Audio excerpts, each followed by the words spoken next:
देखो last class में हम लोगों ने रेजिस्टिविटी टॉपिक को समझा, फिर वहाँ पे जो बोर्ड एग्जाम की पीवाईक्यू था, प्रीवियस ईयर क्वेश्चन और एक एनसीईआरटी बुक की जो क्वेश्चन है वो भी सॉल्व किया उसमें। ठीक है, आज की इस वीडियो में हम लोग दो बोर्ड एग्जाम की पीवाईक्यू सॉल्व करेंगे और आपके लिए एक होमवर्क है जो बहुत ही ज़्यादा इंटरेस्टिंग है। ठीक है, सो पहला जो क्वेश्चन है ये पूछा गया था 2022 में। ठीक है, क्या पूछा क्वेश्चन में, list the factors on which the resistance of a uniform cylindrical conductor of a given material depends. Okay, so कौन कौन सी इस तरह के फैक्टर है जहाँ पे रेजिस्टेंस डिपेंड करेंगे। अब जानते हो कि एक अगर वायर है, ठीक है, ये सिलिंड्रिकल वायर है, सो इस वायर की लेंथ कुछ है और ये जो एरिया है इसको हम बोलेंगे क्रॉस सेक्शनल एरिया ए।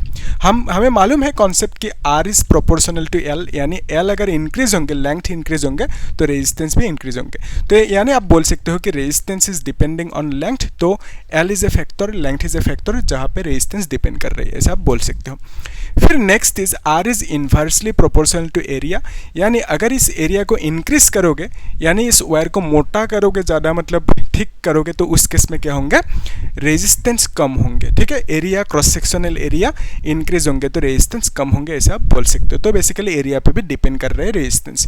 फिर एक है टेम्परेचर, टेम्परेचर अगर इंक्रीज होंगे तो रेजिस्टेंस भी इंक्रीज होंगे। ठीक है, फिर नेक्स्ट जो है, next is nature of material. अगर मटेरियल की नेचर कुछ अलग हुआ, लेट्स से कुछ मटेरियल ले लिया, कॉपर ले लिया, आयरन ले लिया, तो मटेरियल अगर अलग होंगे तो रेजिस्टेंस भी अलग अलग होंगे। तो बेसिकली मटेरियल पे डिपेंड करेंगे रेजिस्टेंस की वैल्यू। ठीक है, सो इसको आप लोग इस तरह से लिख सकते हो, एग्जाम में पूछे तो ये सब पॉइंट्स लिख देना। ठीक है, नेक्स्ट जो न्यूमेरिकल है इसमें क्या पूछा, बी पार्ट में, the resistance of a wire of 0.01 centimetre. Okay, B part में पूछा कि जो रेडियस है, वायर की रेडियस है, डेट इज लेट्स से एक वायर है, ठीक है, ये एक वायर है, तो इस वायर की रेडियस है, आर की वैल्यू कितना है, डेट इज 0.01 सेंटीमीटर। ये हमें दे के रखा है, इसको मीटर में लिखेंगे, 0.01 इंटू सेंटीमीटर मतलब क्या है, 1 सेंटीमीटर इज इक्वल टू कितना है, 10⁻⁻² मीटर होंगे। ठीक है, सो यहाँ पे सेंटीमीटर की जगह पे 10⁻⁻² मीटर लिखेंगे। So from here we can say this is 10⁻⁴ metre है। ठीक है, डेसिमल को यहाँ पे एडजस्ट कर दिया, इजी। सो यहाँ पे 2 मतलब लगा दिया ना यहाँ पे, तो डेसिमल हट जाएंगे यहाँ से। फिर इसमें क्या पूछा कि जो रेडियस है इतना सा देकर रखा है और रेजिस्टेंस की वैल्यू कितना है, इसका रेजिस्टेंस की, इस वायर के रेजिस्टेंस की value that is 10 Om.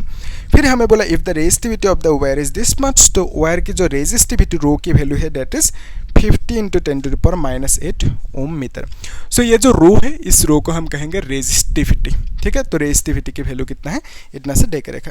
Find the length of this wire, so wire की लेंथ कितना है वो हमें फाइंड आउट करना है। ओके, सो वायर की लेंथ किस तरह से फाइंड आउट करेंगे, यहाँ पे फॉर्मूला है। So L is equal to हम लिख सकते हैं आर ए डिवाइडेड बाय रो लिख सकते हैं। ठीक है, एल इज इक्वल टू ए को इधर क्रॉस मल्टीप्लाई करना, तो आर ए डिवाइडेड बाय रो लिख दिया। सो आर की वैल्यू कितना है, 10 दे के रखा। फिर एरिया कितना दे के रखा, एरिया हमें नहीं दिया हुआ है, so area is nothing but, यहाँ पे लिख सकते हैं एरिया इज इक्वल टू क्या है, पाई आर स्क्वायर है ना। तो पाई मतलब क्या है, 3.14, या तो 22/7 लिख सकते हो। आर मतलब कितना है, 10⁻⁴, और यहाँ पे स्क्वायर लगा दो। सो हम लिख सकते हैं 14 इंटू 10⁻⁸, 2 से ये 4 मल्टीप्लाई होंगे। ठीक है, और एरिया की वैल्यू इतना सा आ गया। तो हम यहाँ पे क्या लिखेंगे, एरिया की वैल्यू 3.14 इंटू 10⁻⁸ डिवाइडेड बाय रो की वैल्यू कितना देकर रखा, 50 इंटू दिस मच। ओके, सो हम यहाँ पे लिखेंगे 50 इंटू 10⁻⁸ रो की वैल्यू लिख दिया, इसे। अब ये कैंसिल आउट होंगे, उसके बाद डिवाइड करना है, तो डिवाइड करने पर ये सब कैंसिल आउट होंगे ना। सो ये सब डिवाइड कर सकते हो आप लोग, है ना। सो डिवाइड करने पर कितना आंसर आएंगे, that is 0.628। Okay, so answer आएंगे 0.628, ये सब आप लोग कर सकते हो, डिवाइड करना, मीटर आएंगे। ठीक है, तो इतना मीटर लेंथ आएंगे, ये हमें फाइंड आउट करने दिया था। ठीक है, इजी क्वेश्चन है। अभी देखो जो ये तो हो गया ना, इसमें कुछ डाउट है तो पूछना मुझे कमेंट सेक्शन में, है ना। नेक्स्ट जो क्वेश्चन है उसको सॉल्व कर लेते हैं। ये इंटरेस्टिंग क्वेश्चन है, ठीक है, ये कॉन्सेप्चुअल क्वेश्चन है। बहुत लोग मतलब देख के डर जाते हैं इस क्वेश्चन को, मैं समझा देता हूँ आप लोगों को अच्छे से। ठीक है, सो क्वेश्चन में क्या पूछा, एक बार पढ़ लो वीडियो को पॉज करके। हमें पूछा what is electrical resistivity, resistivity क्या है, इसके डेफिनेशन आप लोग लिख लेना, हर जगह पे मिल जाएंगे आपको, बुक में, गूगल में, है ना, आप लोग लिख लेना, ये लिख सकते हो। Derive it's SI unit, so resistivity की जो एसआई यूनिट है, एसआई यूनिट कैसे फाइंड आउट करेंगे। ओके, एसआई यूनिट कितना होंगे क्या होंगे वो हमें फाइंड आउट करने दिया। सो ऐसा यूनिट के लिए रो की वैल्यू लिखना होगा। रो मतलब क्या होंगे, R A divided by L होंगे ना, क्रॉस मल्टीप्लाई कर दो। सो आर मतलब क्या है, रेजिस्टेंस, रेजिस्टेंस का यूनिट है ओम। और एरिया का यूनिट क्या है, एरिया का यूनिट है मीटर स्क्वायर। और एल मतलब लेंथ, लेंथ का यूनिट है मीटर। सो मीटर मीटर कैंसिल आउट होंगे, सो हमें मिलेंगे ओम मीटर। तो बेसिकली रेजिस्टिविटी का ऐसा यूनिट क्या है, ओम मीटर है। ये हमें मिल गया, इजी है, 1 मार्क मिल गया आपको, इजी। फिर क्या पूछा, in a series electrical circuit comprising a resistor made up of metallic wire the ammeter reach 100 ampere milli ampere current. Okay, so ऐसे समझो, एक सपोज कुछ रेजिस्टर है, ठीक है, ये है रेजिस्टर मान लेते हैं।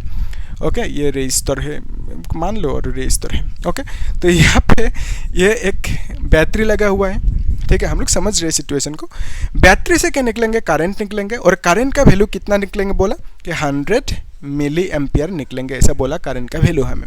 तो करंट कौन मेजर करेंगे, तो यहाँ पे एक एमीटर लगा दिया, ठीक है, क्या लगा दिया, एमीटर। एमीटर क्या करेंगे, एमीटर क्या करते हैं, एमीटर मेजर्स द करंट। तो करंट कितना फ्लो हो रहा है वायर पे, वो मेजर करेंगे कौन, एमीटर। और पोटेंशियल डिफरेंस यानी जो वोल्टेज है वो कौन मेजर करेंगे, वोल्ट मीटर, ठीक है। सो बेसिकली यहाँ पे करंट को मेजर करने के लिए एमीटर लगा, और एमीटर पे करंट कितना दिखा, 100 मिली एम्पियर। और इसको हम लोग एम्पियर पे लिखेंगे, कैसे लिखेंगे, 100 मिली मतलब कितना है, 10⁻³ और यहाँ पे एम्पियर लिखेंगे, ठीक है। सो मिली मतलब 10⁻³ सो यहाँ पे हम लिख सकते हैं 100 इंटू, इससे एडजस्ट कर सकते हैं ना, -1 लिख सकते हैं एम्पियर, ठीक है। सो 2 0 को एडजस्ट कर दिया यहाँ पे। सो हमें मिला आई की वैल्यू 10⁻⁻1 एम्पियर, यहाँ तक ठीक है, इजी। फिर क्या पूछा, if the length of the wire is doubled. Okay, so wire की इस केस में जो करंट मिला इतना सा मिला, इस केस में जो लेंथ है इसको हमने वायर की लेंथ को एल कह दिया। इस बार जो वायर है वायर की लेंथ को डबल कर दिया, यानी 2L कर दिया, इजी, यस इजी। सो ये था केस 1। सो केस 1 में आपने देखा कि L का वैल्यू, लेंथ का वैल्यू कितना है, लेंथ का वैल्यू केस 1 में L है, ठीक है। और फिर केस 1 में जो एरिया होंगे, एरिया की वैल्यू कितना होंगे, एरिया की वैल्यू ए ही होंगे। फिर यहाँ पे जो वोल्टेज है, पोटेंशियल है, पोटेंशियल लिख देते हैं, पोटेंशियल या तो वोल्टेज लिख सकते हो, उसको फी कह दिया, ठीक है। और इस केस में जो रेजिस्टेंस है, रेजिस्टेंस की वैल्यू कितना है, आर होंगे, ठीक है। और यहाँ पे रेजिस्टिविटी जो है, रेजिस्टिविटी रेजिस्टेंस, हमें क्या पूछा क्वेश्चन में, if the length of the, how will the current, okay, current की वैल्यू यहाँ पे कितना है, आई है, ठीक है। सो यहाँ पे करंट की वैल्यू आई लिख दिया, और यहाँ पे रेजिस्टिविटी रो है। ओके, यहाँ पे करंट की वैल्यू इस केस में से फर्स्ट केस में आई लिखा, ओके। और आई का वैल्यू कितना है, 10⁻⁻1 एम्पियर, अभी आई लिख देते हैं, ठीक है, बाकी बाद में लिखेंगे। ये है केस 2। सो केस 2 में आप देख पा रहे हो कि जो लेंथ है, लेंथ कितना है, लेंथ इज ट्वाइस एल, वही बोला ना, लेंथ को डबल कर दिया, ठीक है। बाकी जो क्वांटिटीज है उसको एज इट इज रखा, मतलब बाकियों को चेंज नहीं किया। यानी आप बोलोगे जो एरिया होंगे, एरिया जो होंगे पहले जो था अभी भी उतना ही है, मतलब यही होंगे। फिर जो पोटेंशियल होंगे, पोटेंशियल भी कितना होंगे, भी ही होंगे। फिर यहाँ पे रेजिस्टेंस कितना होंगे, रेजिस्टेंस भी सेम रहेंगे, पहले जितना था आर रहेंगे। लेकिन करंट इस बार क्या होंगे, करंट चेंज होंगे, ठीक है। उसको आई डैश कह दिया, पहले कितना था करंट, आई कह दिया, अभी कितना हुआ, लेंथ को इंक्रीज करने के बाद, डबल करने के बाद करंट कितना चेंज होंगे वो पूछा। बेसिकली करंट चेंज होंगे, सो करंट कितना होंगे नहीं पता, तो हमने आई डैश लिख दिया, इजी, यस इजी। अभी देखो इस सिनेरियो में पहला केस में आप लिख सकते हो जो फॉर्मूला है, that is R is equal to, इस केस में पहला केस के लिए R is equal to rho l by A लिख सकते हो आप, ठीक है।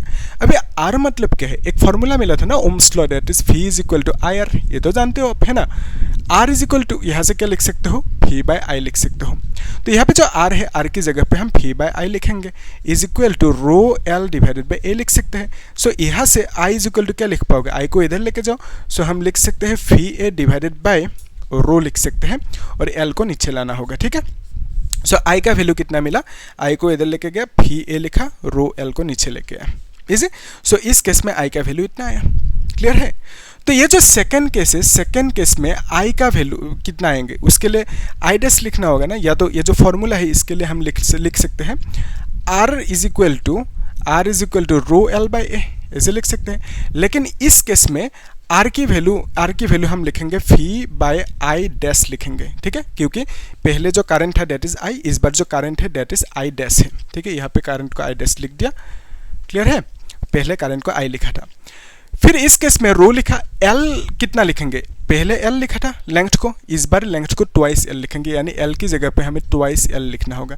तो यहाँ पे ट्वाइस एल लिख देते हैं, डिवाइड बाय क्या है, एरिया है, कितना ऐसी है ना, यस। तो फी बाय एडस मिला, फिर यहाँ पे रूट ट्वाइस एल लिखा क्योंकि लेंथ को डबल कर दिया, और एरिया एज इट इज पहले जितना था क्वेश्चन में उसमें छेड़खानी नहीं किया कुछ। अभी देखो तो हम लिख सकते हैं यहाँ से कि I dash is equal to कितना लिख सकते हैं, I dash is equal to phi, फिर लिख सकते हैं A divide by rho into twice l, इस तरह से लिख सकते हैं, क्रॉस मल्टीप्लाई करके सिंपल। अभी इसको हम लोग 1 कह देते हैं, इसको हम लोग इक्वेशन 2 कह देते हैं, ठीक है, इजी। अगर हम 1 से 2 को डिवाइड करें या तो 2 से 1 को डिवाइड करें तो क्या मिलेंगे हमें, सपोज मैंने 2 से, जो भी करना है मर्जी अपना, तो 2 से 1 को डिवाइड किया यानी आई डैश को आई से डिवाइड करेंगे, इज इक्वल टू हमें मिलेंगे phi A divided by rho two l divided by हम लिख सकते हैं फी ए, फिर यहाँ पे रो एल लिख सकते हैं। अभी देखो जो वैल्यूज है वो सब कैंसिल आउट होंगे, है ना, मतलब फी ए कैंसिल आउट होंगे, रो कैंसिल आउट होंगे, एल कैंसिल, और जो 2 है ये 2 नीचे आएंगे, ठीक है। सो 2 को नीचे लेके आए तो हमें मिलेंगे I dash by I is equal to कितना 1/2, यानी यहाँ से आप बोलोगे I dash is equal to 1/2 into I मिलेंगे, ठीक है। तो यानी आप बोल सकते हो जो नया करंट होंगे that is 1/2 times of the पुराना करंट, ठीक है। सो नया current I dash is equal to क्या लिखोगे 1/2 टाइम्स ऑफ द पुराना करंट, यानी पुराना करंट की वैल्यू कितना है, डैट इज ये कितना होंगे 0.1 लिख सकते हो इसे, सो 0.1 लिख सकते हो, ठीक है, एम्पियर। सो यहाँ पे आप वैल्यूज भी बिठा सकते हो, 1/2 मतलब कितना है 0.5 है, इंटू तो आई का वैल्यू 0.1 आया तो बेसिकली आप लिख सकते हो 0.05 लिख सकते हो, ठीक है। सो इतना से एम्पियर पे लिख दो। सो आई डैश का वैल्यू कितना आया 0.05 एम्पियर। अगर फाइंड करना है तो इस तरह से कर लेना, इजी है। तो ये जो डिवाइडिंग करने की जो टेक्निक है इससे आप लोग मतलब जो क्वेश्चन है उसको आसानी से सॉल्व कर सकते हो। ये जो रेशियो लेके डिवाइड करके इस तरह से आप लोग कर सकते हो, ठीक है। पहले सेटअप को बना लेना यहाँ पे जो देकर रखा उससे, फिर आप क्या करना है डिवाइड कर देना, आराम से जो चाहिए वो मिल जाएंगे, ठीक है।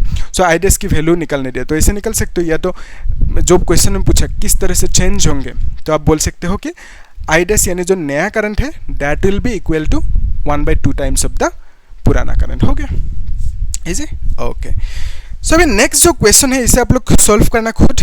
यहाँ पे मैं एक जस्ट टेक्निक हिंट दे देता हूँ, ठीक है। सो हिंट ये है कि ये तो हो गया ना, इसको आप लोग नोट करके रखो अच्छे से, हाँ। सो यहाँ पे हाँ ये हो गया क्वेश्चन। फिर नेक्स्ट जो ये क्वेश्चन है इसमें मैं हिंट दे देता हूँ आपको।